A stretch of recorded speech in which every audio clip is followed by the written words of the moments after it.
องค์สมเด็จพระสัมมาสัมพุทธเจ้าผู้เป็นบรมครูของเทวดาและมนุษย์ทั้งหลายพร้อมทั้งพระธรรมและพระสงฆ์โดยเสียงกล่าวขอถวายความเคารพครูบาอาจารย์ซึ่งมีพระเดชพระคุณหลวงพ่อเจ้าคณะอำเภอเป็นต้น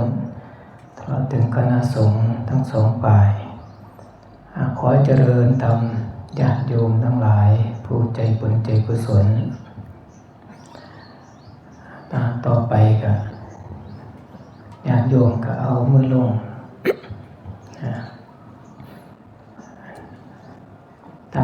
นั่งให้สบายฟังไปรอเวลาครูบาอาจารย์มันทำภัตตกิจที่ว่าเราได้มาร่วมบุญนำหลวงพ่อเจ้าคณะอำเภอเริ่มต้นปีใหม่2569เริ่มต้นเดือนแรกของปีโดยการบำเพ็ญบุญพาลูกพาหลานมาใส่บาตรมารับศีลแล้วก็ยังได้ฟังเก็บความรู้ซึ่งเป็นสารธรรมอันจะนำไป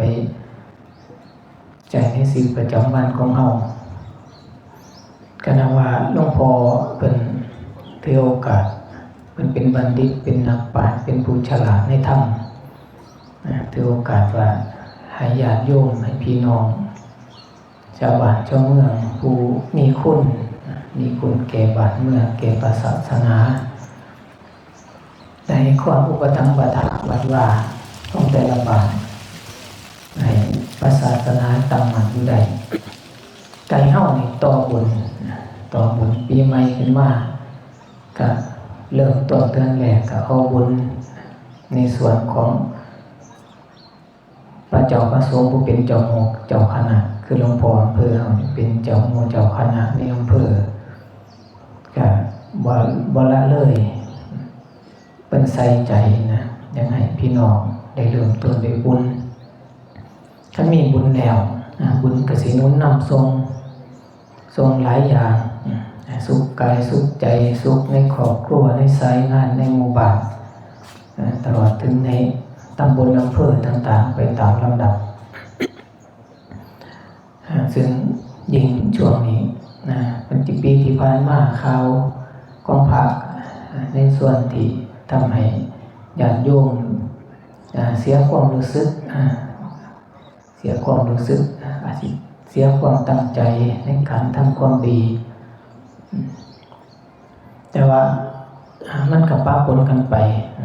เกิดมาในโลกมนุษย์ก็มีทั้งข่าวส่วนที่เป็นส่วนดีส่วนที่เป็นส่วนที่บ่ค่อยดีบ่เป็นมงคลมันเป็นอนิจจังทุกขังอนัตตาเป็นว่าเป็นของบ่เที่ยงมันก็เกิดขึ้นตั้งอยู่ดับไปแม้แต่ความดีปีใหม่นี่ค่ะ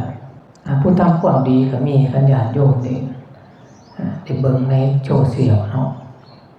พระเฮาทำความดีระดับโลกนี่อาตมาได้เบิ่งแล้วก็จังไงญาติโยมเฮาผู้ชาวพุทธเฮานี่ได้มาเรียกว่ามาสังเกตมาวิเคราะห์ซอยกันอาตมาว่าดังย้อนพระหรือดังย้อนม้าเนาะ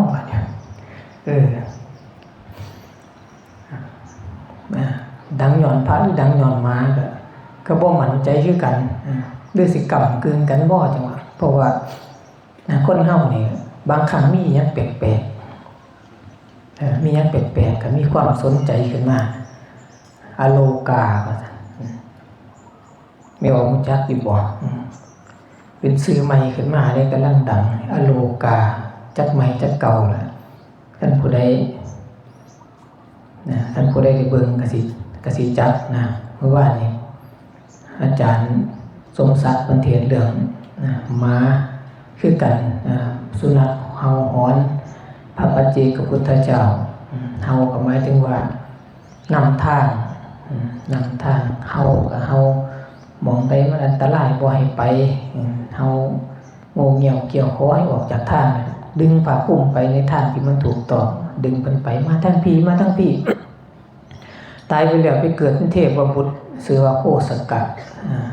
เทพบุตรเป็นเฮาโคศกนะเป็นโคศกบัดมาเกิดเป็นคนก็เป็นเศรษฐีชื่อว่าโคสกะเศรษฐีประจำกรุงโกสัมพีอันนี้ก็อโลกะคือกันเนี่ยอโลกา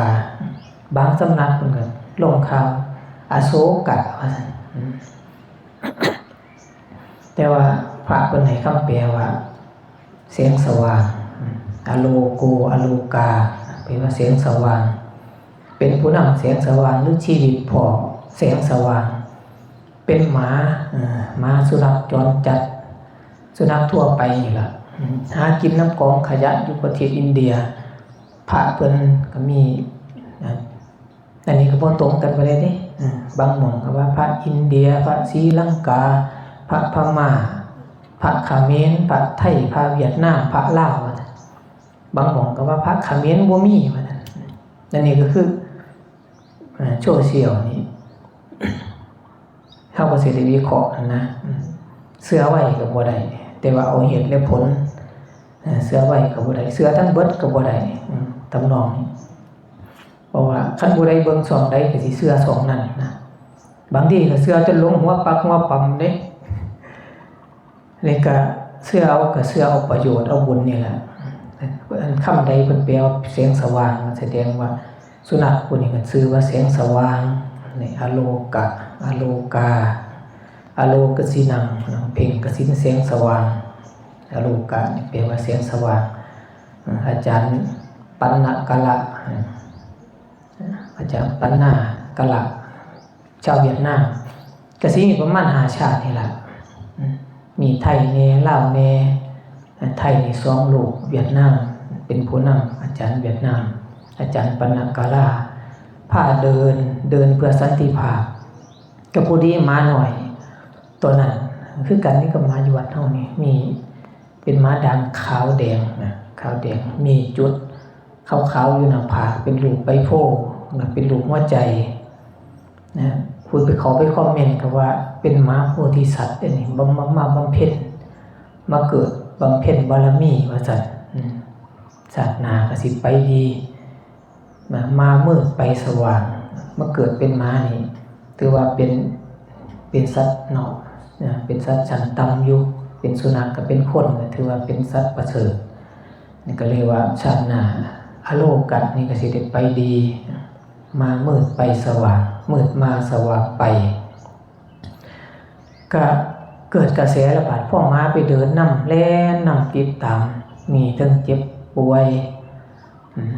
บ้านนี้ก็เดินไปหอดปีนี้เดินอยู่ประเทศสหรัฐอเมริกาโดยมีเป้าหมายว่าเดิน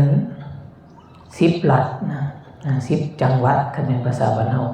สิเดินไปฮอดกรุงวอชิงตันดีซีสิขอเพิ่นเดินไปคันเดินไปฮอดสิไปขอเยินให้รัฐสภาของสหรัฐอเมริกาเนี่ยรับรองวันวิสาขบูชาของเราเนี่ยเป็นวันหยุดของประเทศนะเลยสิเป็นของโลกแต่เก่าอันสหรัฐพานำก็มีโอกาสว่าสิเป็นวันหยุดของโลก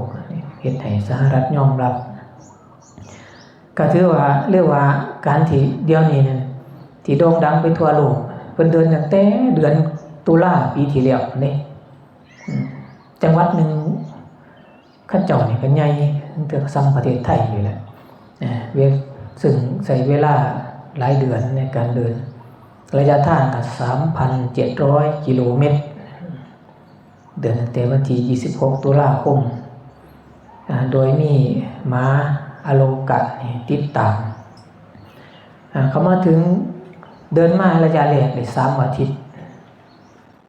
รถบรรทุกนี่จักมาจังได๋จักเบรกแตกหรือบ่แตกมันต่ำถ่ายรถนำขบวนรถก็พุ่งไปชนพระทั้งเบิดก็19 ลูกบางช่องยังว่า24 ลูกมันว่าเด้แสดงว่าซื่อนี่ก็บ่ได้ไปสัมภาษณ์อีจังเพิ่นนะได้ยินนำเสนอไปโลดก็หลายช่องบัดนี้ก็ค่าหัก เสียขาลูกหนึ่งเป็นพระล่างเป็นพระมหาลูกหนึ่งก็บาดเจ็บ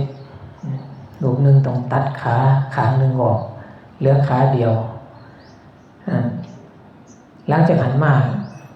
คือสิแม่นโดยจุดนี้ล่ะเพิ่นก็บอกฟ้องร้องนี่หลังจากเพิ่นเขาอยู่โรงพยาบาลเขาว่าบอกเป็นหยังเขาเจ้าบ่ได้ตั้งใจชนก็ทำหน้าที่เข้าใจว่าผู้ขับรถก็คงสิบ่อยากให้เกิดเหตุการณ์นั้นนี้ขึ้นก็บ่ได้ฟ้องร้องซึ่งประเทศสหรัฐอเมริกานิดๆน้อยๆเขาก็ฟ้องเนาะตามกฎหมายอันจะพึงได้นะฟ้องได้ขับรถประมาทหยังก็แล้วแต่ก็เลยเกิดกระแสมีความฮักความศรัทธาขึ้นมาในบัดศรัทธาอ่อนซ่อนลูกมาอโลกะนี่ก็โด่งดังมาแล้วแต่ก็ซึ่งในน้ำใจของพระที่เพิ่นจาริกไปเพื่อสันติภาพเพิ่นว่า Walk for Peace ว่าซั่นเป็นเหตุการณ์ที่พลีกมากว่าซั่นในประเทศสหรัฐอเมริกาบ้านนี้บ่น่าเชื่อนะบ่น่าเชื่อคนมาต้อนรับนี่น่าญาติโยมไปเบิ่ง 3,000 4,000 คนก็มีบ่ได้ถ้าเฮามาเทศน์ในประเทศไทยเฮานี่ไปเทศน์ก็ดีไปนั่นไปนี่ก็ดีคนสิมาฟังแต่ละ100 200 300แต่เป็นน้ำบ้านเฮานี่ก็สิหลัก10เนาะหรือว่ามันนี่ว่าเพิ่นว่าหมายถึงว่ามันจนชินนะบ้านไก่ทาบ่มีน้ำกินว่านี่อาจสิว่าเห็นจนบ่อยจนชินมันบ่แปลกตาแต่ว่ามันก็แปลกเด้ประเทศสหรัฐนี่เขาก็มีหลายศาสนาทั้งคริสต์อิสลามมีศาสนาอื่นบางรัฐเขาก็ประท้วงครับไล่ว่าโอ้ทุกเจ้าสิเดินไปนรกบ่นั่นนะคำว่าเดินไปนรกหมายความว่าบ่เขากับพระเจ้าเขาจังซี่นะแต่ว่าก็มีผู้ที่เขาเจ้าเบิ่งเขาเจ้าก็มาคอมเมนต์ตอบว่า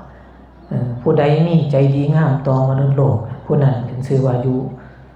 มีหัวใจเดียวกันกับพระเจ้านะมีแนวทางเดียวกันบ่ควรแบ่งแยกถึงสิเข่งขัดศาสนาได้ก็อย่าแต่ว่าก็นับถือไปแต่ว่าก็บ่ควรแบ่งแยกชนชั้นการแบ่งแยกนี่เป็นความผิดนะเป็นความผิดเฮ็ดให้คนแตกเป็นเราเป็นกอมีการจงเกลียดจงสร้างกันเกิดขึ้นถ้าตราบใดที่คนเฮาเป็นคือเหมือนกับว่าเป็นเพื่อนร่วมโลกซอยดูแลกันมีหัวใจบริสุทธิ์อันนี้เขาเจ้าก็เลยคงสิเป็นตรงนี้มั้งเฮ็ดให้เขาเจ้าถึงมีคดีก็บ่ฟ้องบางคนนั่งรถมา4กิโลขี่รถมาขับมาสิมาเบิ่งสิมาต้อนรับญาติโยมทั้งหลายแต่อาตมาก็ยังคือเฮาเป็นพระอยู่เนี่ยเนาะสิไปต้อนรับเป็นหยังพระเพิ่นก็เพิ่นบ่ได้ยากเด้เพิ่นบ่ได้ว่าฉันไปนั่นไปนี่พวกเธอต้องมาเข้าแถวต้อนรับฉันนะก็บ่เคยว่านะบ่มาก็บ่ได้ว่านะแต่ว่าเบิ่งพระย่างนี่แหมแต่เก่าก็เคยเห็นแต่เข้าไปเบิ่งคอนเสิร์ตไปเบิ่งโน่นนี่นั่นเพราะว่าของมันม่วนอันนี้ที่มันแปลกนะแต่ว่าพระเดินนี่ก็คิดว่าบ่เป็นเรื่องแปลกสำหรับเฮาแหละแต่ว่าคันเจ้าแปลกขี่รถมาถึง 3-4 กิโลพุ่นแล้วเนาะคันแม่นเฮาก็มาแต่โคราชพุ่นนี่ 3-4 กิโลธรรมดาตั้งใจสิมาพาลูกมาฮอดเห็นพระก็กราบโลดขนาดถึงบ่แม่นชาวพุทธเฮานี่บ่เคยกราบบ่เคยไหว้ก็ไหว้ก็แปลกคือกันเป็นตนาอัศจรรย์ญาติโยมก็ไปเบิ่งน่าภูมิใจนะว่าสัญลักษณ์ของชาวพุทธเฮาเขาก็คงจะปลื้มใจพระก็มีหลายทุกคนในโลกนี้คล้ายๆกับว่าเฮาทุกคนนั้นต้องการเห็นความรักความแพง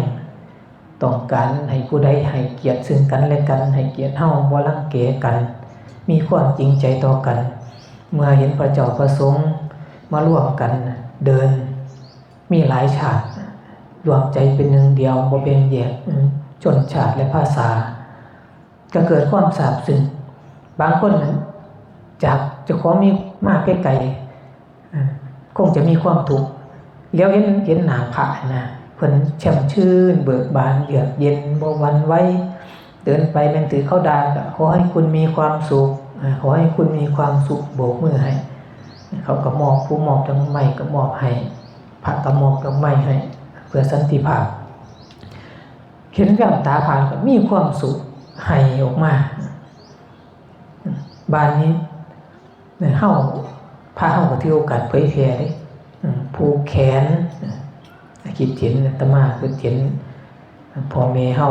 แต่กี้ผูกเสี่ยวเนาะผูกคอต่อแขนผูกแขนให้คนพิการผูกแขนให้บุคคลต่างๆผู้ใดมีความประสงค์ผูกแขนให้เฮาก็รับศีลรับพรนางลงไหวน้ำตาแห่งความปราบปลื้ม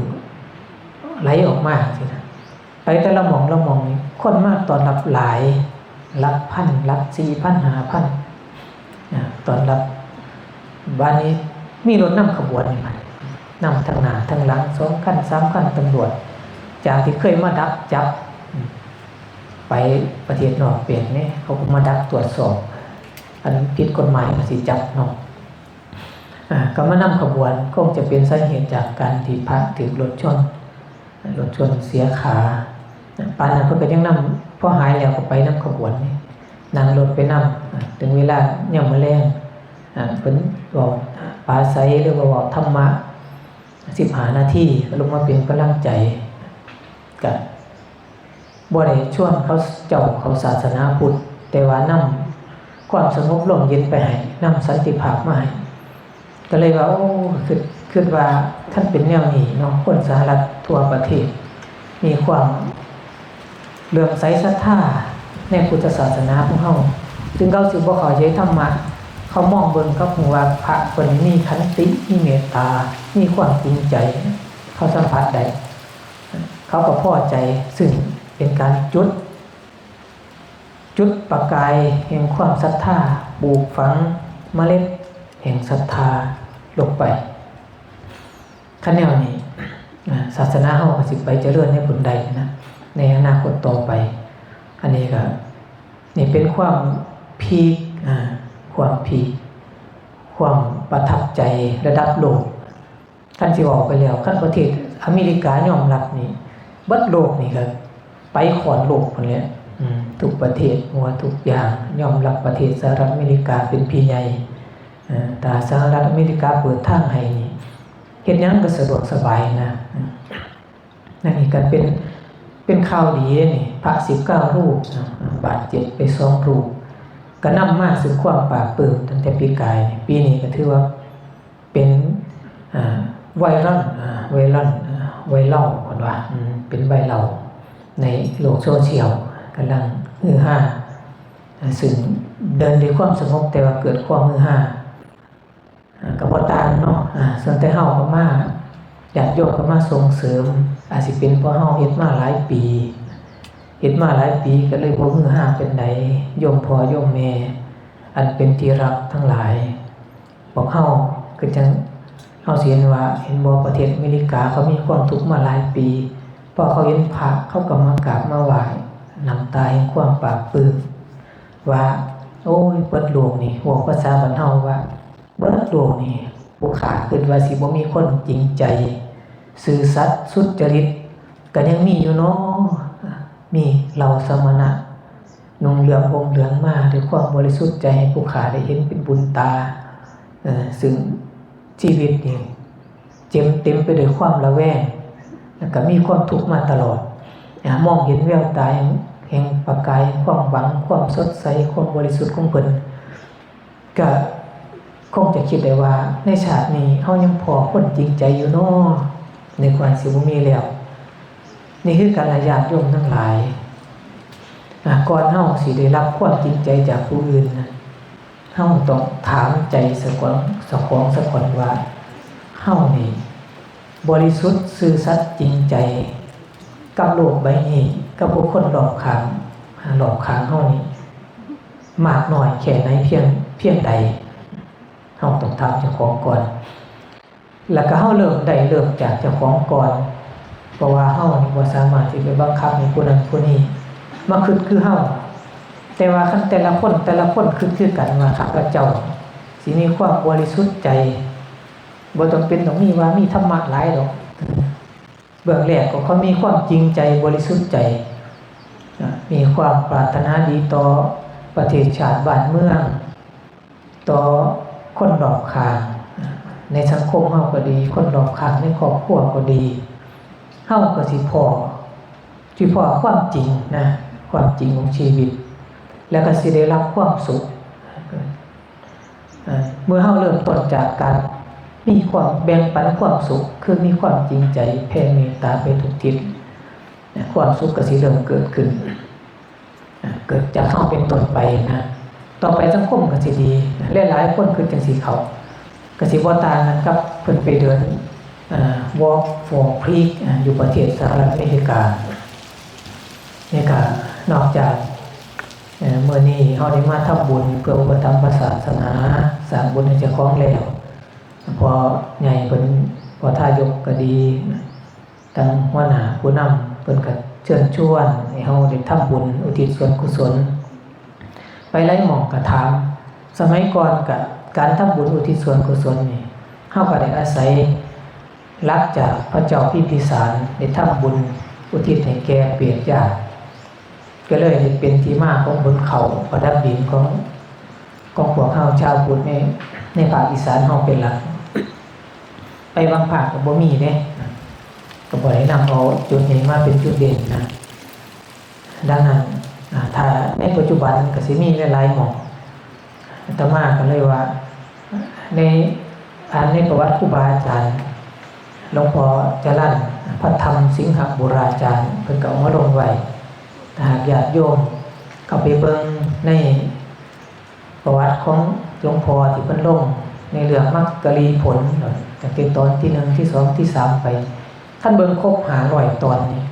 สิได้ความรู้หลายนะความรู้ขอบจักรวาลเพิ่นแนะนำเอาเรื่องการทำบุญอุทิศมาเล่าในประวัติของเพิ่นซึ่งเกี่ยวข้องกับวัดป่ามะม่วงซึ่งก็มีพระนางสะอิ่งหญิง2 ล้านหญิง2 ล้านนาง2 ชาตินายสะอิ่งนี่เป็นคนอำเภอทาตะโกจังหวัดนครสวรรค์ได้แต่งงานกับพ่อใหญ่จุนบ้านนี้นายสะอิ่งนี่เป็นคนโลภโมโทสันเป็นคนขี้โลภหน้าตาก็บ่ซะสวยได้แต่งงานกับพ่อใหญ่จุนคนใจบุญมันแต่งงานแล้วก็ซึ่งทั้งสองนี่ก็ฐานะดีมันเฮาก็ว่าระดับที่มีมั่งมีแน่ในระดับชุมชนบัดนี้นางสะอิ่งนี่ก็คันไปงานแต่งพี่น้องของทั้งผัวนี่เขางานไปงานบวชเขาสิบวชหน้าเขาก็สิเตรียมสอยไว้ถ้าให้ในหน้ามีในงานก็ไปลักเอากันเนื่องจากว่าเป็นคนมีฐานะดี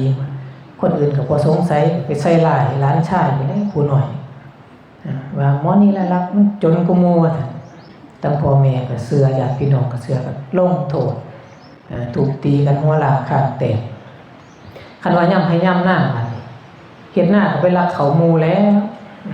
ย่ำหมู่เกี่ยวไว้ให้คนใส่ไปรักเอามาไว้ร้านเจ้าของย่ำกลางคืนก็ไปรักมัดเอาหม่องละเล็กละน้อยนะก็รักอยู่ตลอดมาแต่ละปีบัดนี้ต่อมาที่เนาะปิดหลายเทื่อหลายที่เขากำก็สิให้ผลตัวบัดในคณะที่ก็ยังตั้งท้องก็เลยในคณะช่วงฤดูการทำนาการเกี่ยวข้าวเจ็บท้องไปหน้าไปคุมลูกน้องแล้วเพราะว่าสิได้แต่งให้ลูกน้องไปรักเขาก็ได้ลูกน้องเพิ่นว่าคนอีสานเฮานี่เด้จากคนอีสานปีละ 4-5 คนมาไปรักให้เจ้านายว่ากันตายไปแล้วเจ็บท้องตายไปแล้วไปตกนรกแล้วบัด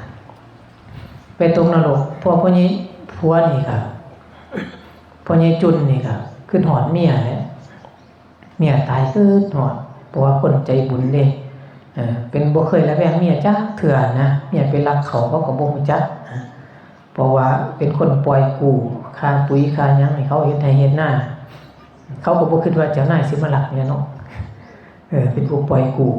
ก็ถือบ่ได้ระแวงไปตกนรกพวกก็เลยพ่อใหญ่ขายเขานะได้เขาหลายก็ขายเขาเฮ็ดบุญนำเมียคิดฮอดถวายทานบ้านนี้ก็เทื่อนึงบัดนี้นางสะอิงนั้นยมบาลพิพากษาตกนรก100 ปีพอสามีอุทิศไปให้นี่ก็ได้ลดโทษ20 ปีอุทิศขายเขาไปอยู่ต่อมาอยู่นอนเฮือนนอนก็คือหอดตะเมียแหละเพราะว่าเดียวเห็นบ่ได้มันก็ตั้งใจโอ้คิดหอดลาวบ่เป็นตาอยู่ไปนอนนำเฮือนพอบัดนี้มันก็เลยขายบ้านก็เลยเอาเงินที่ขายบ้านทำบุญขายแล้วส่วนนึงก็มากตัวใดพอได้ก็ไปสร้างกุฏินะปรึกษาเจ้าอาวาสเพิ่นสร้างกุฏิถวายไว้ในวัดแล้วก็ทำบุญก็อุทิศไปให้บ้านนี้ทั้งเมืองนรกก็ได้รับเนี่ยลดโทษอีก20 ปีเหลือเท่าใดล่ะเหลือ60เนาะบ้านนี้ก็ตูนอยู่ดนมาพ่อแม่ก็อยากให้แต่งงานใหม่แล้วเพราะว่าอยู่มานานแล้วเพิ่นก็ยังคือฮอดนางสะอิงอยู่ก็เลยยังตัดใจบ่ได้ขอบวชแต่ก่อนก็เคยบวชแล้วพ่อใหญ่3 พรรษาได้ปาติโมกข์นี่สวดปาติโมกข์ได้ก็เลยบวช3 เดือนอุทิศให้เมียโดยความรักความแผ่เมตตาอุทิศส่วนกุศลให้ทั้งคุณก็ได้รับอีกเพิ่นว่าให้ลดโทษลงไป40 ปีเหลืออยู่เท่าใดล่ะเป็น80แล้วเนาะสิให้ตกอยู่3 ปีบัดบัดนี้ก็ต่อมานายจุนนี่ก็แต่งงานแล้วบัดนี้แต่งงานไปพอดีนางสะอิงนี่กลับมาเกิดเป็นลูกเจ็กขาวงามหน้าตาบ่คือเก่าก็เฮือนก็อยู่ห่างกันประมาณ2 กิโลแต่พอรู้จักกันนั่นล่ะพอได้ใหญ่มา11 ปีก็ลึกชาติได้ก็ชวนให้พ่อให้ไปหาผัวเก่านั่นคือพ่อใหญ่ตะปุนนี่ล่ะตะปุนเนาะชื่อพ่อใหญ่ปุนก็เลยพ่อไปแล้วไปเราที่จริงกับเพิ่นก็พยายามอยู่ว่าบ่อยากให้ลูกจื้อได้คิดเห็นได้สมัยก่อนท่านผู้ใดระลึกชาติได้เพิ่นก็พาไปหลอดตารางหลอดบันไดแล้วเนาะอยากให้มันลืมเอาไข่จางหั่งมาให้กินก็บ่ลืมยังจำได้อยู่เพราะว่าเพิ่นย้านว่าคันเล็กน้อยระลึกชาติได้ตั้งแต่มันคันมันจำอยู่บ่ซ้ำแต่มันก็ป่วยเด้ตั้งแต่มันก็ตายพร้อมนะป่วยตายไปอายุบ่ยืนเพิ่นก็ย้านอายุบ่ยืนก็ต้องทำเคล็ดแก่ก็ยังบ่เศร้าอยู่บ่เศร้าระลึกชาติได้ก็ได้ไปก็ไปเล่าให้พ่อใหญ่ปุณฟังแล้วบัดเล่าให้ฟังว่าข่อยไปใส่หลายล้านชายเจ้าลักเอาทองข่อยนี่ล่ะเป็นผู้รักว่าซั่นตัววานรักนอกจากนี้ก็รักเขาแท้บ้านก็บอกให้ฟังเบิดเราก็ยังบ่เชื่ออยู่นะว่าเป็นนางสะอิงบ้านเฮาจะได้บ่เชื่อบัดก็เลยว่าคันบ่เชื่อครับเพราะว่าก่อนสิตายเราฝังทองไว้เด้ทองตอนแต่งงาน2 เส้นละ8 บาทไว้เงาต้นกระทุ่มจะเป็นแนวใดเบิ่งต้นกระทุ่มทางภาคกลางก็ดีอยู่ไกลๆห้องห้ำบ้านเฮาอยู่หม้องเพิ่งพักหม้องเพิ่นนอนละเพิ่งม้าเหียนนั่นล่ะบ้านนี้ก็เพิ่งม้าเหียนมาไปแล้วบัดนี้บัดนี้ก็พานางสะอิงก็พาไปขุดเบิ่งก็เห็นอีหลีว่าพ่อใหญ่ปุณก็เลยเชื่อว่าเป็นเมียนะบัดนี้ก็ยมบาลให้มาเกิดว่ามาเกิดแล้วก็ให้สัญญาซะก่อนได้ก่อนสิมาเกิดปล่อยให้มาเกิดใหม่มาเป็นนางอาหมวยนี่คันแม่นว่ารักษาหอดวันพระก็รักษาศีล8รักษาศีล8บ่ให้ขาดให้ไหว้พระสวดมนต์แล้วก็ให้มาอุปถัมภ์ประทานผัวนี่ผู้ทำบุญอุทิศให้นี่จังสิให้กลับมาเกิดนางสะอิงก็รับปากก็เลยมาพอนี่ล่ะพ่อว่าสิสร้างพ่อฮู้จักกันแล้วก็ไปอยู่นำสามีนำพ่อใหญ่ปุณ บ่อยู่นำพ่อนำแม่เด้คันซั่นมันสิอายุสั้นบ้านนี้ก็สิเฮ็ดจังได๋เนาะเพิ่นว่าให้เฮ็ดกุฏิกรรมฐานนำหลังนึงแต่ว่ากุฏิกรรมฐานต้องเฮ็ดให้แล้วมื้อเดียวแล้วก็ให้มีราคา1ชั่งเข้าใจว่า1ชั่งสิเป็น80 บาทเนาะถ้าแม่นบาทสมัยตะกี้ก็สิมีราคาก็เลยชวนกันนั่งเรือมาลงมาว่าสิไปกรุงเทพมาฮอดแถวจังหวัดสิงห์บุรีก็เลยถามคนต่างๆนะว่าจะมาสร้างกุฏิเฮ็ดห้องกรรมฐานวัดใดแถวนี้มีกรรมฐานแน่ก็พอดีไปพ้อลูกศิษย์หลวงพ่อจรัญก็ได้นำไปวัดอัมพวันนี่ล่ะหลวงพ่อพระวันก็เลยได้ถามโยมเป็นจังได๋คือได้มาถึงมีนางสิหญิงก็เล่าให้ฟังผู้ขาตายไปแล้วไปตกนรกมีบาปลักเขาแน่ใส่หลายเขาลักทองเขาแน่เป็นคนคดโกงบ่ไหว้พระบ่สวดมนต์เด้ผัวสวดก็บ่สวดอยากหายอยู่ก็อดเอาอยากหามผัวก็บ่กล้าเพราะว่าเจ้าของมาอยู่นำผัวบัดตายไปแล้วเพิ่นว่ายามวันพระนี่ไปอยู่ในเมืองนรกเล่าให้หลวงพ่อฟัง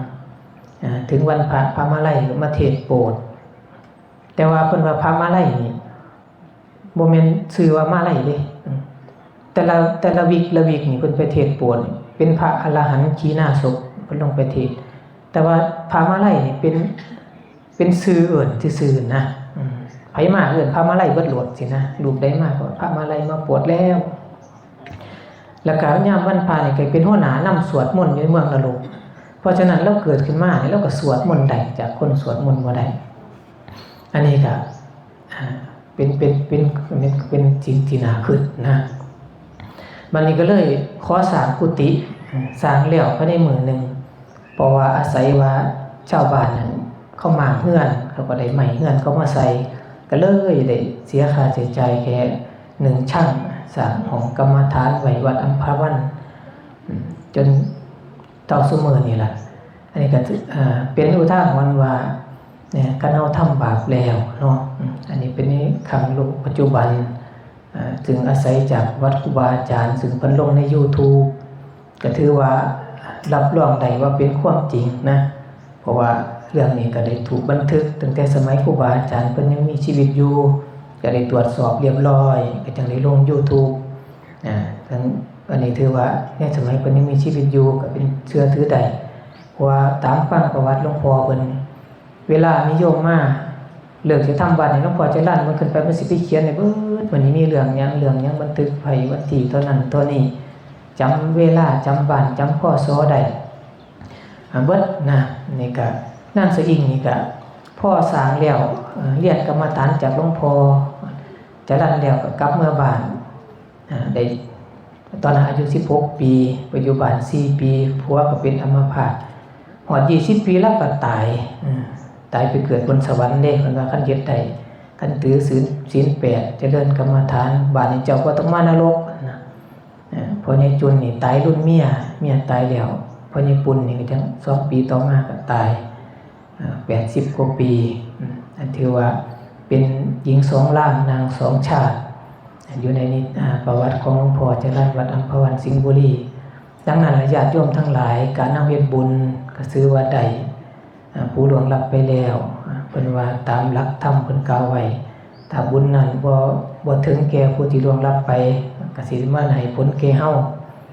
ก็เฮาสิรับผลหรือว่าในขณะที่เฮาทำเฮาก็มีความสุขเป็นบุญความปลื้มใจความอิ่มใจนี่แหละการได้เห็นก็เป็นบุญตาการได้เจรจาก็เป็นบุญปากได้อุปถัมภ์ปะถะก็เป็นบุญจิตบุญใจของเราอันนี้ก็ฝากไว้เป็นอุทาหรณ์เด้อดังนั้นการที่เฮามาทำบุญในคราวครั้งนี้ขอให้ทุกท่านจงได้มีความมั่นใจเชื่อมั่นในบุญกุศลว่าเชื่อว่าเฮาทำดีได้ดีทำชั่วได้ชั่วดังที่ได้กล่าวมาแล้วในท้ายสุดนี้อาตมาภาพแนะนำคณะสงฆ์ขออนุโมทนาบุญกุศลเจตนาดีของญาติโยมทั้งหลายที่ซอยกันได้ร่วมกันบำเพ็ญบุญอุปถัมภ์ปะถะพุทธศาสนาเป็นกำลังใจให้พระศาสนาเป็นกำลังให้แก่พระภิกษุสงฆ์ครูบาอาจารย์เฮาได้ดำรงในพระธรรมวินัยได้เผยแผ่สืบไปแล้วก็เอาเองก็ได้บุญทั้งในภพนี้และภพหน้า โดยอนุภาพแห่งพระรัตนตรัยคือคุณพุทธเจ้าพระธรรมพระสงฆ์บุญกุศลที่พวกเราทั้งหลายบำเพ็ญมาดีแล้วบุญกุศลที่คณะสงฆ์ผู้ปฏิบัติธรรมทุกท่านได้บำเพ็ญมาดีแล้วขอบุญเหล่านั้นจงเป็นตบาดีชาพลปัจจัยอำนวยชัยท่านทั้งหลายเจริญโดยอายุวันนะสุขะพละปฏิภาณตนาสารสมบัติธรรมสารสมบัติโจกลาภนำด้วยมั่งมีสีสุขเจริญในหน้าที่การงานขอให้มีลูกหลานบริวารที่หวานอ่อนสอนงานเป็นสัมมาทิฏฐิเห็นชอบตามทำนองของธรรมอันหนึ่งความคิดหนึ่งประการใดที่เป็นไปโดยชอบประกอบไปด้วยธรรมขอให้ความคิดปรารถนานั้นจงพลันสำเร็จโดยกันทุกท่านทุกคนเถิด